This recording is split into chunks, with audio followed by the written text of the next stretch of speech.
Thank you very much, and I want to thank the organizers of the European Parliament for giving me this opportunity to talk about a report that we just released that you all, I think, picked up a copy on your way in this morning.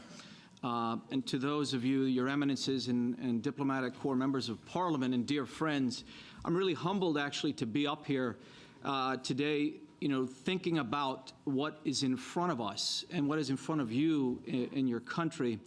Our commission is an independent body, the only one of its kind in the world, that makes recommendations to both the executive branch, the White House and State Department, as well as Congress in the United States, on ways in which the United States can advance freedom of religion or belief globally through our foreign policy.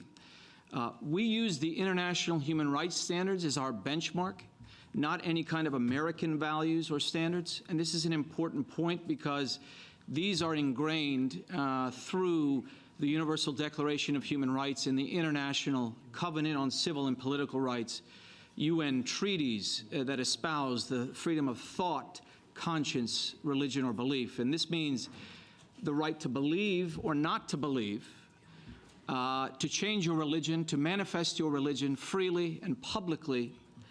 And unfortunately, in many parts of the world, this is severely restricted. Our commission is required every year to issue an annual report reporting on the most severe violations of religious freedom globally, and to make these recommendations to our government. And we also separately release reports on thematic issues of concern, as well as on individual countries. We want to highlight some issues. For instance, we have reports coming on the plight of women and girls and freedom of religion, that these two human rights actually have synergies and not in conflict with each other, or the harmful impact of blasphemy laws in many countries of the world. We'll be issuing a major report very soon. We also do reports on countries. We have a report coming on Sudan very soon, some issues there.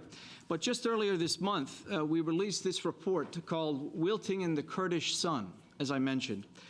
And there are several reasons why we decided to focus on Kurdistan. And let me just outline those, and I will then talk about some of the findings we had, some of the positive developments, and of course some of the challenges, and then offer a few recommendations moving forward. So we looked at this for many reasons. First of all, there is no doubt that the KRG has been a haven for religious minorities, feeling the turmoil in all forms in Iraq, and comparatively to its neighbors in the region, this part of Iraq allows for freedom of religion or belief in a way that you really don't see in other countries. As well, the fight against ISIS is a key U.S. Foreign policy priority, as was mentioned. And what happens to these communities, the religious minorities, is always a benchmark for how larger democratic aspirations are moving forward. Is of critical importance, especially in northern Iraq and in and around Mosul. That is rich with ethnic and religious diversity, comparatively, again, to many countries in the region. Another reason is because the KRG has taken in about 1.5 million internally displaced people from all over Iraq, and nearly 300,000 Syrian refugees. So you can imagine the complication as you all are facing on a day-to-day basis. Now, another unique element, which all of you are well aware of, is the near autonomy in terms of governance, and how the KRG treats the diverse population here will have significant implications for the future and its pursuit of independence. But let me highlight another point of why this report is important, because I want to recognize one of my colleagues, Jomana Gadur, who is here today with me, and I encourage you to talk to her. She supervised and coordinated this report of researchers. We had our researcher go on the ground and interview all, or if not all, most of the religious minority communities throughout the region, and over a period of time sustain engagement with these individuals. So there's firsthand feedback and information and knowledge. And of course, as you know, it's difficult to get access coming from the outside, but these kinds of in-person interviews and having spent some time on the ground gives you a much deeper perspective. So let me highlight some of the positive developments we found in this report to start with. Obviously, the KRG policy has been positive in introducing various protective laws for the religious minorities and ethnic minorities, appointing religious representatives and consulting with them, attempting to diversify the Peshmerga with more diversity representative of the various minority communities.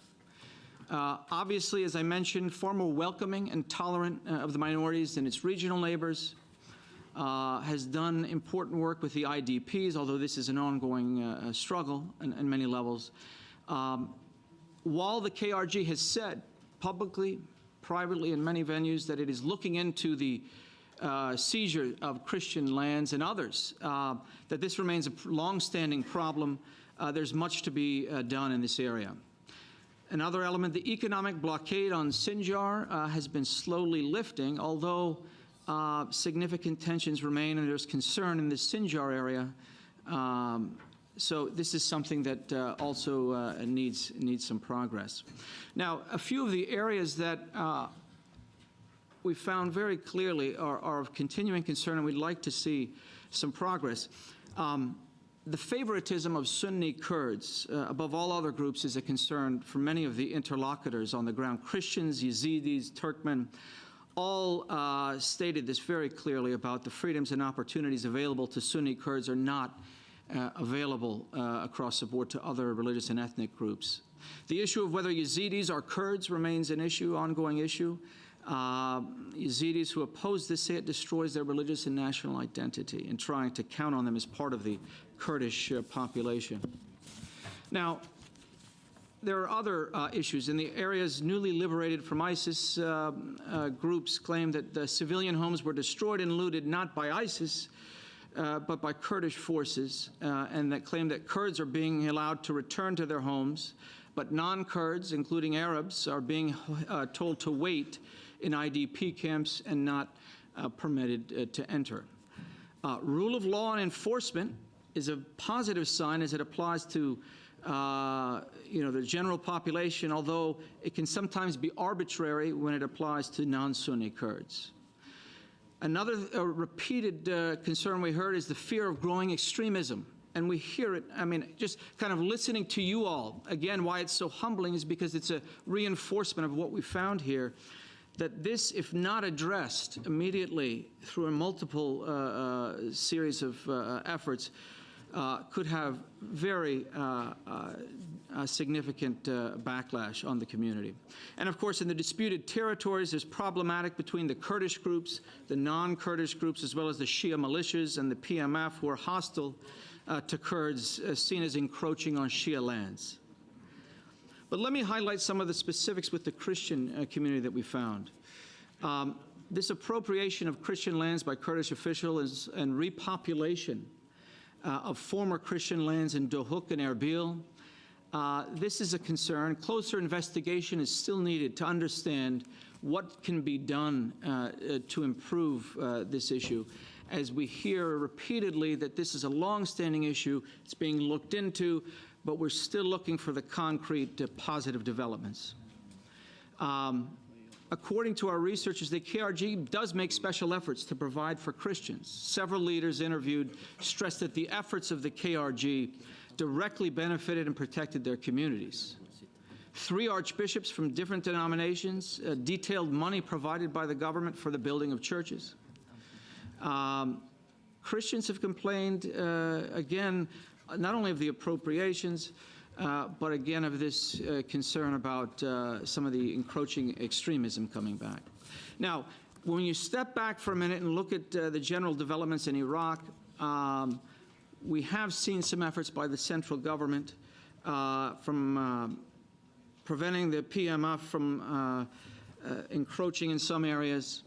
The government's continued to bring the PMF under its authority via the Ministry of Interior, although it remains a challenge some elements of the PMF are being held responsible for their actions, especially sectarian discrimination and attacks on Sunni-dominated communities. I'll just highlight a few other areas in the report that were found of concern. The right to peaceful protest, this limitation here about the land appropriation issues, the identity card issue, and of course, some Christian leaders expressed concern about the treatment by the Kurdish majority. Priests unanimously warned of growing extremism emanating from the mosques and certain sections of society. So let me close simply by saying that our commission has made some recommendations, and so it's clear, we make recommendations to the U.S. government and on ways the U.S. should be pushing for a variety of areas. And we do make strong recommendations that the U.S. government should push the KRG to look into the issues that have been highlighted in our report, resolve these issues such as land appropriation, and ensure that future land grabs do not occur during the time when much of the Christian population is displaced and have not returned home post-ISIS. Furthermore, USCIRF has called to support a UN Security Council referral to the International Criminal Court for investigating and prosecuting ISIS violations against religious minorities. With the U.S. leading the anti-ISIS coalition, we encourage it to develop measures to protect religious and ethnic minorities and to provide adequate protection for those living in IDP camps and to allow the IDPs to return to their homes as quickly as possible. To require that military and security assistance to the KRG in Baghdad require that security forces themselves reflect the religious and ethnic diversity of the country and to include training on how to treat civilians. Urging the Iraqi and KRG governments to include protection for all Iraqis and to cease discrimination. We've also recommended that our United States Congress allocate funds for in-kind assistance to investigate and prosecute genocide, crimes against humanity, or war crimes at the ICC. So I just want to say a few final words about the plight of the Christian community and other religious and ethnic minorities. This is a monumental task. Unfortunately, there are other communities in the region that face similar fate, but yours is indeed unique. And I would be remiss if I did not close by suggesting that this is an existential situation that really, I think, should grab all of us, because when we're facing a situation where a community from the land of its birth, in essence, is facing this threat, there needs to be an extraordinary response. So this is what we see going forward in Iraq, but specifically, we feel there is an opportunity here because of the unique nature of which the Kurdistan region treats the communities better when compared to others, and has a unique opportunity to make significant strides. But it's going to take a lot of effort and a lot of work from many on the ground. I thank you very much.